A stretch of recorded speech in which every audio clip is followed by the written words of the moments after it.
News 24 घडामोडी, श्वास चालू घडामोडींचा. ऍड्रेस करून ते बैठकीमध्ये बोलत राहिले. शेवटी मात्र तुम्ही जो प्रश्न मांडला त्याच्यावर त्यांनी थेट मुख्यमंत्र्यांना फोनच लावला.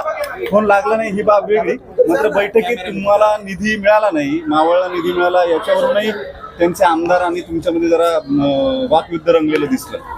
असं नाही, साधारणपणे GR बद्दल पालकमंत्र्यांनी उल्लेख केला. जर GRच्या पद्धतीने जर मीटिंग चालली असेल तर मग ती पूर्णपणे सगळ्यांनाच तो नियम कायदा, म्हणजे जर तो मेंबर्ससाठी असेल तर बाय प्रोटोकॉल मग आम्ही सगळ्यांनी मागे बसायला पाहिजे आणि मेंबर्सनी पुढे बसायला पाहिजे. त्यामुळे मी स्वतःही DPTCच्या पूर्ण GRचा आज अभ्यास करणार, कारण का अनेक वर्ष गेले 18 वर्ष आम्ही सगळेच आमदार खासदार येतो. संग्रामदादांनी एकत्रच आमदार खासदार झालो आणि प्रत्येक मीटिंगला येऊन आम्ही अनेक वर्षात मागण्या केल्या आहेत, मागण्या मान्यही झाल्या आहेत. त्यामुळे पहिल्यांदाच इतकं सविस्तर त्या GRचं वाचन झालं.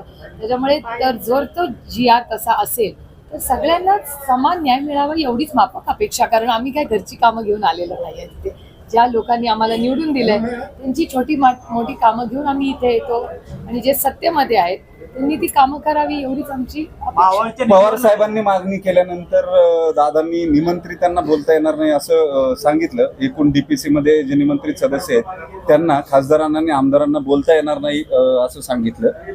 नेमकं कारण काय? खरंच तांत्रिक बाब तशी आहे की जाणीवपूर्वक पवार साहेबांनी जी मागणी केली तालुका स्तरावरच्या निधी? GR बघूया, कारण मला आठवतंय मी बीडचा पालकमंत्र्यांचं मी बघितलं. पालकमंत्र्यांच्या शेजारीच खासदार बसले होते, तुमच्याच चॅनलवरती दाखवलं. त्यामुळे अनेक ठिकाणी मला आत्ताच श्रीरंग बारणेजी असं सांगत होते की रायगडला ते जेव्हा मिटिंगला बसतात तेव्हा एक प्री मीटिंग असते आणि एक मीटिंग असते. त्याचा उल्लेखही त्यांनी केला की रायगडला आमची एकच मीटिंग, 1 तासाचीच मीटिंग असते आणि त्याच्यात पालकमंत्री आम्हाला आधी बोलून घेतात, आमची सगळी कामं समजून घेतात, मग आम्ही निधीचं नियोजन करतो आणि मग निर्णय होतात. आणि गेले अनेक वर्ष आमच्या सगळ्यांचाच अनुभव DPTCचा चांगलाच राहिलेला आहे. पहिल्यांदाच असं झालंय की मला आणि अमोलदादांना आणि आम्ही श्रीरंग बारणेंचंही मार्गदर्शन घेतलं, कारण जर ते आमच्याकडून काही कमी राहत असेल, कदाचित असंही असेल की अमोलदादा माझ्याकडून काही कमतरता होत असेल की श्रीरंग बारणेंना जास्त झुकतं मागितलं जातं, म्हणून आम्ही त्यांचंही मार्गदर्शन घेतलं.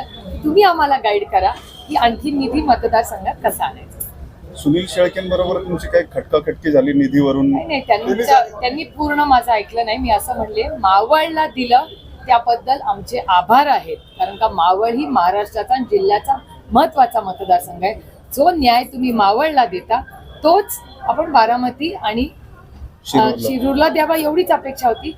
ते नाराज झाले. ते म्हणले बारामतीला खूप आतापर्यंत दिलाय, तेव्हा आम्ही कुठे बोललो. आता त्याच्यावर मला उत्तर देणं फारसं महत्वाचं वाटत नाही. त्यांनी हा प्रश्न पालकमंत्र्यांकडे रेस करावा. ताई, दिलीप वळसे पाटील, हर्षवर्धन पाटील यांच्याशी देखील आपल्या बराच काळ चर्चा झाल्या, गप्पा झाल्या. निवडणुकीनंतर या सगळ्या चर्चा गप्पा झालेल्या आहेत. मी माझं राजकारण आणि वैयक्तिक संबंध नेहमीच वेगळे ठेवलेले आहेत. माझ्या सगळ्या पक्षांमध्ये दिल्लीमध्येही अतिशय चांगले संबंध, कारण ही लोकशाही आहे. ही माझी सगळ्यांची लढाई ही वैचारिक आहे. मी कुठलीही लढाई कधीही वैयक्तिक म्हणून लढत नाही. पण तशी चर्चा अजितदादांशी झालेली नाही पाहायला मिळाली. दिलीप वळसे पाटलांची भेट झाली, दिलीप वळसे पाटलांना मी अनेक वेळा भेटते. हर्षवर्धन भाऊचे आमचे कौटुंबिक संबंध 5-6 दशकाचे. दादांनी तो वाचून दाखवल्यानंतर अर्थात सांगितलं तो कायदा आहे. पवारांनी त्याच्यानंतर साहेबांनी त्याच्यानंतर प्रश्न देखील विचारला नाही. आज बोलला शक्य असेल ना, मग जे पालकमंत्री म्हणतात ते योग्यही असेल. साहेब वयाने मोठे आहेत, सगळ्याच पद्धतीने मोठे आहेत, पण ठीक आहे. आणि ते रूल बुकनीच खेळतात नेहमी, त्याच्यामुळे कदाचित त्यांनी नंतर प्रश्न विचारला नसेल. पण मीही त्याची माहिती घेणार आहे. आणि खरंच आम्हाला जर DPTC रोल नसेलच, पालकमंत्री म्हणतात जसं आम्ही खासदारांनी मग DPTCला येणं कशाला वेळ येऊन बघायला. खटकलं असं नाही. Rules are made to be follow. जर नियम कायदा तसा असेल तर तो आम्ही पाळलाच पाहिजे एकतर, कारण का मी नियम पाळतेच, पण तो सगळ्या खासदारांना न्याय समान असावा एवढी. मला नाही माहिती. ते जर म्हणत असतील प्रोटोकॉल प्रमाणे मेंबर्स पुढे बसायला पाहिजेत तर आम्ही राजी खुशी मागे बसू. जो प्रोटोकॉल असेल तो पाळलाच पाहिजे. अरे go now, because you will want to get the other